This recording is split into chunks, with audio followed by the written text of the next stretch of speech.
قبلہ اول یہودی، عیسائی اور مسلمانوں کے لیے بیت المقدس اتنا اہم کیوں ہے؟ عبرانی زبان میں یروشلم اور عربی زبان میں القدس کے نام سے معروف تاریخی شہر بیت المقدس، جس کے معنی پاک گھر کے ہیں، ان شہروں میں سے ایک ہے جسے نوع انسانی عزت و احترام کی نگاہ سے دیکھتی ہے۔ اس شہر کا ذرہ ذرہ مقدس ہے۔ اکثر انبیاء علیہم السلام اسی شہر میں مبعوث ہوئے۔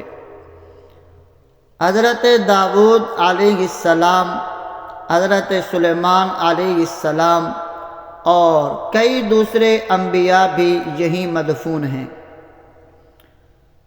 بیت المقدس متعدد مرتبہ تخت و تاراج ہوا ہے۔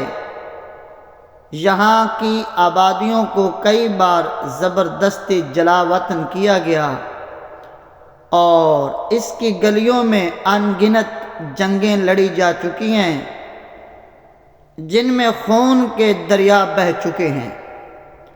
یہ دنیا کا واحد شہر ہے جسے یہودی، مسیحی اور مسلمان تینوں مقدس مانتے ہیں۔ یہودیوں کا عقیدہ ہے کہ یہ وہ جگہ ہے کہ یہاں سے کائنات کی تخلیق ہوئی۔ یہیں پر حضرت ابراہیم علیہ السلام نے اپنے بیٹے کی قربانی کی تیاری کی تھی۔ یہاں پر موجود مغربی دیوار یہودیوں کی اہم مذہبی یادگار ہے، جسے دیوار گریہ بھی کہا جاتا ہے، جو حضرت سلیمان علیہ السلام کے تعمیر کردہ ہیکل سلیمانی کی ایک دیوار کا کچھ حصہ بچا ہوا حصہ ہے۔ عیسائی کہتے ہیں کہ حضرت عیسیٰ علیہ السلام کی جائے پیدائش یعنی بیت اللحم یہی واقعہ ہے۔ عیسائیوں کے مطابق حضرت عیسیٰ علیہ السلام کو یہیں مصلوب کیا گیا اور اسی شہر میں ان کا سب سے مقدس کلیسا واقع ہے۔ مسلمانوں کا اعتقاد ہے کہ حضرت محمد صلی اللہ علیہ وسلم ہجرت کے بعد 17 ماہ تک اسی طرف رخ کر کے نماز پڑھاتے رہے۔ جب آپ صلی اللہ علیہ وسلم معراج کے لیے گئے تو معراج پر جانے سے قبل اسی شہر میں واقع مسجد اقصی میں آپ صلی اللہ علیہ وسلم نے تمام انبیاء علیہم السلام کی امامت کروائی۔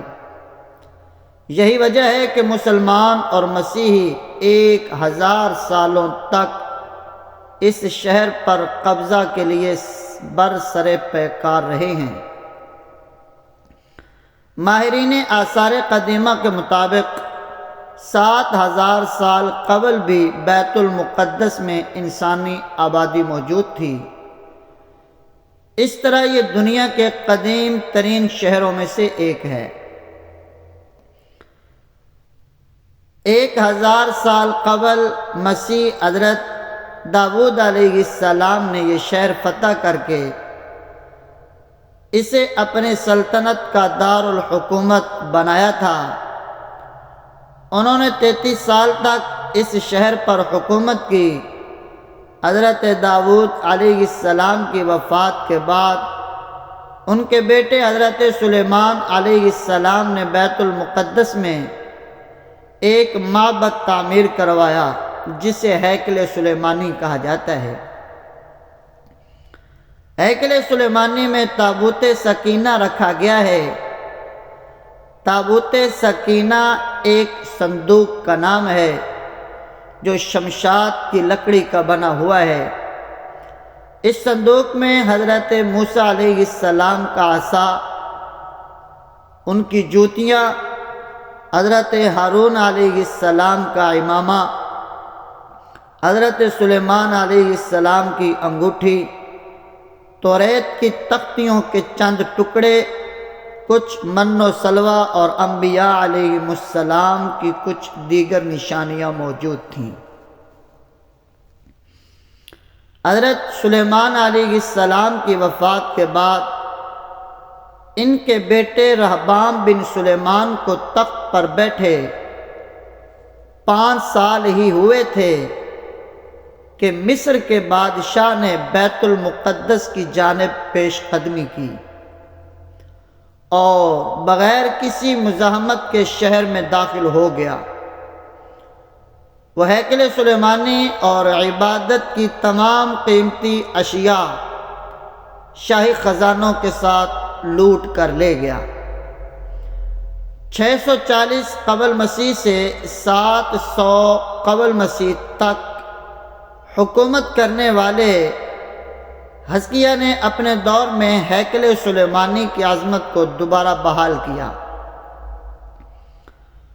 یہودی قوم کی پہلی تباہی اور بربادی بادشاہ بخت نصر، جسے کچھ لوگ شداد کے نام سے بھی جانتے ہیں، کے ہاتھوں 598 قبل مسیح میں ہوئی۔ اس تباہی میں نہ صرف ہیکل سلیمانی کا نام و نشان مٹ گیا بلکہ دیگر صحائف کے ساتھ ساتھ توریت بھی غائب ہو گئی۔ بخت نصر نے اس حملے کے بعد تابوت سکینہ ایسا غائب ہوا کہ آج تک اس کا سراغ نہیں لگایا جا سکا۔ 539 قبل مسیح میں ایران کے لیے کسریٰ نے بابل کو فتح کیا تو اس نے یہودیوں کو اپنے وطن واپس جانے کی اجازت دے دی۔ چنانچہ جب یہودی بیت المقدس واپس آئے تو انہوں نے ہیکل سلیمانی کو دوبارہ تعمیر کیا۔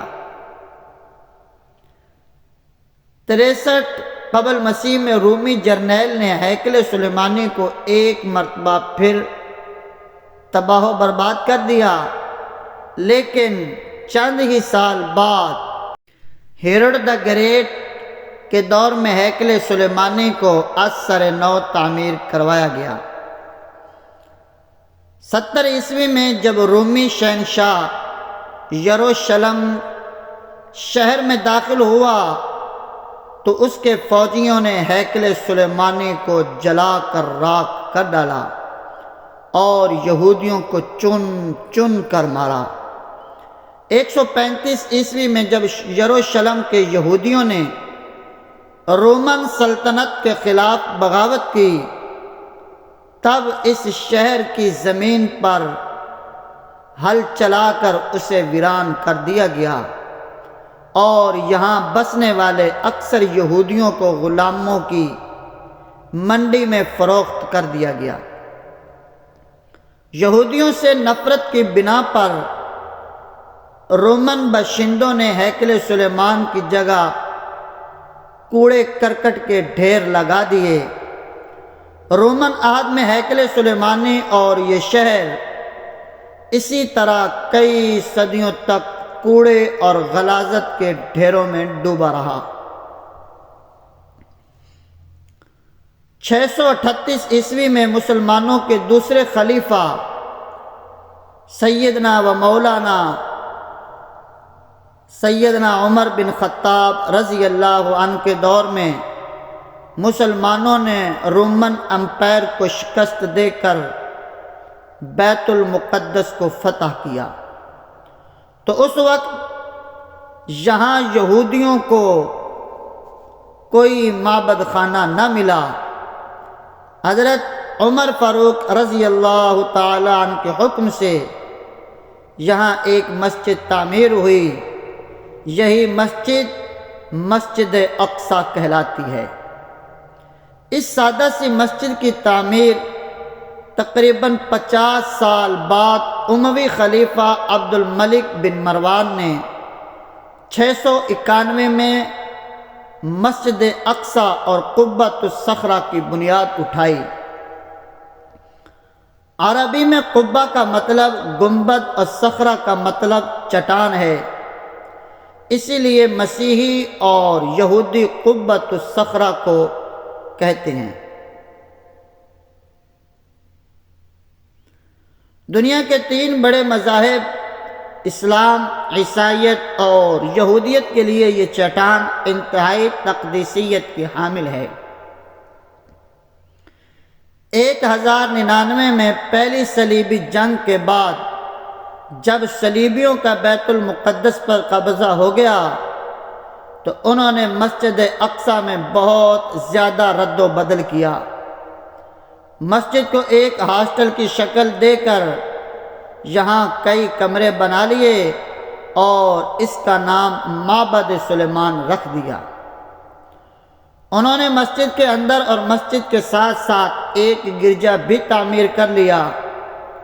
سلطان صلاح الدین ایوبی رحمہ اللہ نے قبلہ اول کی آزادی کے لیے تقریباً 16 جنگیں لڑیں اور بالآخر 1187 عیسوی میں سلطان صلاح الدین ایوبی نے فتح بیت المقدس کے بعد مسجد اقصیٰ کو صلیبیوں سے پاک کر دیا۔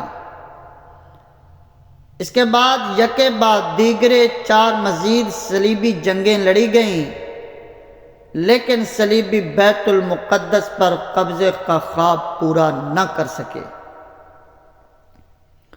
1229 میں مملوک حکمران الکامل نے بغیر لڑے بیت المقدس کو جرمنی کے بادشاہ دوم کے حوالے کر دیا، لیکن صرف 15 سال بعد 1244 میں سلطنت خارزم نے یہ شہر دوبارہ فتح کر لیا، جس کے بعد اگلے 673 سالوں تک یہ شہر مسلمانوں کے پاس رہا۔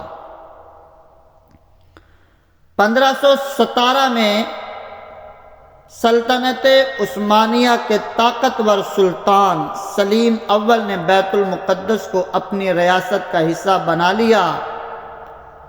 1517 سے لے کر 1917 تک یہ شہر عثمانی سلطنت کا حصہ رہا۔ عثمانی سلاطین نے اس شہر میں بے شمار تعمیرات کیں، شہر کے گرد دیوار تعمیر کی، سڑکیں بنائیں اور ڈاک کا نظام قائم کیا۔ 1892 میں یہاں ریلوے لائن بھی بچھا دی گئی۔ عثمانی عہد میں بھی یہودیوں نے یہاں ایک آزاد یہودی ریاست کے قیام کی بہت کوششیں کی۔ البتہ سلطان عبد الحمید ثانی نے ان لوگوں کو ایسے کسی بھی اقدام سے باز رکھا، یہاں تک کہ سلطان عبد الحمید ثانی کی معزولی اور جلاوطنی کے بعد بالآخر 11 دسمبر 1917 کو برطانوی جرنیل نے اس وقت کے کمزور عثمانیوں کو شکست دے کر بیت المقدس پر قبضہ کر لیا۔ تمام مغربی دنیا کے اخباروں میں اس فتح پر جشن منایا۔ جرنیل کے قبضے کے بعد یہ شہر 3 دہائیوں تک برطانوی سلطنت میں شامل رہا اور اس دوران یہاں دنیا بھر سے یہودی لا کر بسائے گئے۔ 29 نومبر 1947 میں اقوام متحدہ نے فلسطین کی تقسیم کا منصوبہ منظور کیا، جس کے تحت نہ صرف فلسطین بلکہ بیت المقدس کے بھی 2 حصے کر دیے گئے، جن میں سے مشرقی حصہ فلسطینیوں جبکہ مغربی حصہ یہودیوں کے حوالے کر دیا گیا۔ 14 مئی 1948 کو مغربی فلسطین کے یہودیوں نے اسرائیل کے قیام کا اعلان کر دیا۔ اس دھوکے بازی کے خلاف تمام عرب ممالک متحد ہوئے اور انہوں نے مل کر اسرائیل پر حملہ کیا۔ لیکن انہیں اس جنگ میں شکست ہوئی۔ اس کے بعد اگلے 2 عشروں تک بیت المقدس کا مشرقی حصہ اردن کے پاس رہا، لیکن 1967 کی جنگ میں اسرائیل نے اس پر بھی قبضہ کر لیا۔ بین الاقوامی برادری آج تک اس قبضے کو غیر قانونی سمجھتی ہے۔ اسرائیل پارلیمان نے 1950 ہی سے بیت المقدس کو اپنا دارالحکومت قرار دے رکھا ہے، لیکن دوسرے ملکوں نے اقوام متحدہ کی قرارداد کے احترام میں بیت المقدس کی بجائے تل ابیب میں ہی اپنے سفارت خانے قائم کیے ہیں۔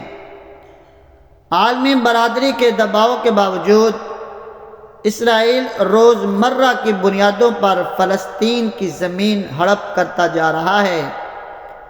آئے روز نئی کالونیاں بسائی جاتی ہیں اور ہزاروں فلسطینی اپنے گھروں سے بے دخل کیے جاتے ہیں، وہ بھی صرف اس وجہ سے کہ آج ہمارے پاس سلطان صلاح الدین ایوبی جیسے حکمرانوں کی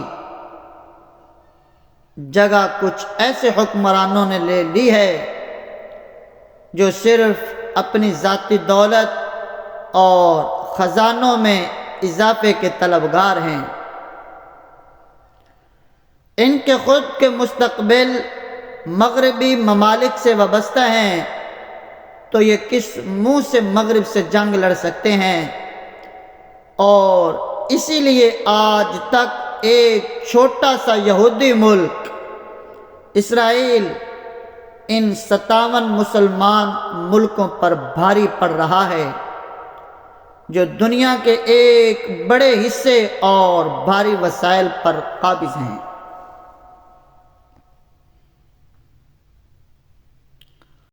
ہسٹوریکل پوائنٹ کے معزز قارئین و سامعین، ہسٹوریکل پوائنٹ یوٹیوب چینل کو لائک، شیئر اور سبسکرائب کر کے بیل آئیکن کو دبانا مت بھولیے تاکہ ہماری ہر آنے والی ویڈیو آپ تک بر وقت پہنچ سکے۔ ملتے ہیں نیکسٹ ویڈیو میں، اب تک ہمیں اجازت دیجیے۔ جزاکم اللہ فی الدارین۔ اللہ سے دعا گو ہوں اللہ تعالیٰ آپ کی مال جان عزت آبرو میں برکتیں نصیب فرما کر تمام مسلمان بھائیوں کی جائز خواہشات اور تمنائیں پوری فرمائے، اور مسجد اقصی بیت المقدس کو پھر سے کسی صلاح الدین ایوبی رحمہ اللہ جیسے غیرت مند اور ایماندار شخص نصیب فرمائے، آمین۔